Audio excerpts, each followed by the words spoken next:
Hey, it's Jonathan from Fitness for Freedom. I know a lot of people struggle trying to lose weight, and they try all sorts of different diets that sometimes they're crazy, sometimes they're not, but often they don't really work out.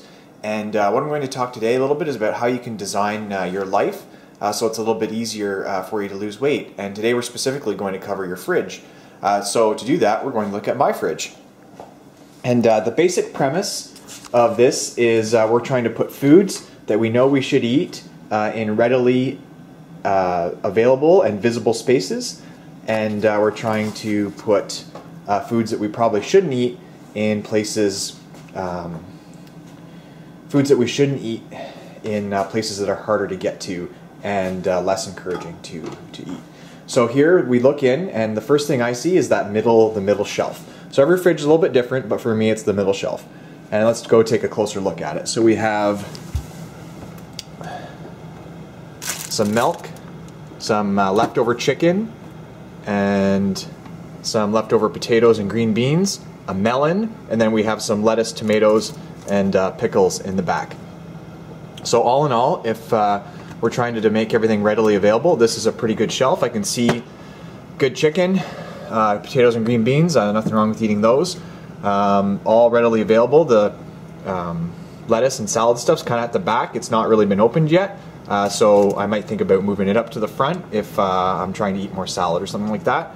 The melon here, I should probably pre-cut it and put it in a container that I can see, so that I'm a little bit more likely to eat that if I'm looking for a snack.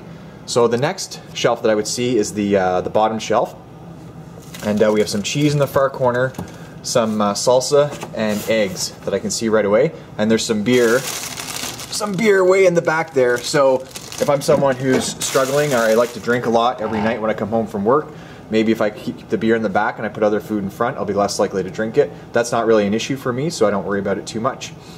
While we're here looking at the eggs, eggs sometimes get a bad rap, and sometimes they don't. But I was just reading the nutritional information on this, and let's zoom in a bit. And it's actually, eggs are like a multivitamin of a protein multivitamin. And I would encourage you to eat eggs, because I think they're actually very, very healthy, actually. And as you can see, we have a lot here. And the next thing I see is the crisper. So we've got some pre-cut veggies here, some not pre-cut veggies and fruit, but still easily available. And I think that's something you can do. If you're trying to eat more fruits and vegetables, you can maybe put them on the middle shelf. But since we have leftover food that's good to eat there, then I'm not going to worry about that too much. Or maybe even moving them up to this bottom shelf. And the last thing here, we have foods we probably shouldn't eat on the top shelf, or not shouldn't eat, but maybe eat less of. We have some leftover noodle stuff here. If I was trying to eat less carbohydrate or noodle, then I would put this in a solid container so I can't actually see it. Maybe I wouldn't even make it in the first place. Actually, my wife really likes to make this because it's really easy. But that's a different video to talk about substitutes there. And this is a dip client made that was left over. I probably won't eat it because it's for crackers and bagels and stuff like that, which I don't eat too many of. So, and we have our shelf here, or this should be meat, but we keep pancake mix and some cheese and some other things that we don't really eat in here. So I know this is probably a little bit different looking than your fridge. I know I see in clients' fridges, if I take a look, often I see a lot of like pre-packaged foods and things like that.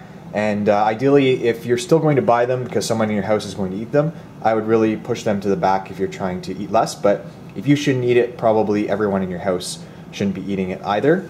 And we'll just look at my door here quick. I don't even look at the door normally unless I'm getting peanut butter, which is right there beside some other beverages. And again, if I was trying to cut back on alcohol consumption, I would probably put those in a harder to see spot, but I'm not one of those people that likes to have a beer every night after work, so that would be okay. That's okay with me. And then we just have some other wines and condiments and things like that. So anyways, that's Jonathan from Fitness for Freedom. I hope this has been helpful, and if you have any more questions or comments, just leave them below, and I'd love to talk about it some more and hear from you. So thanks for watching, and I hope you found this helpful. Take care.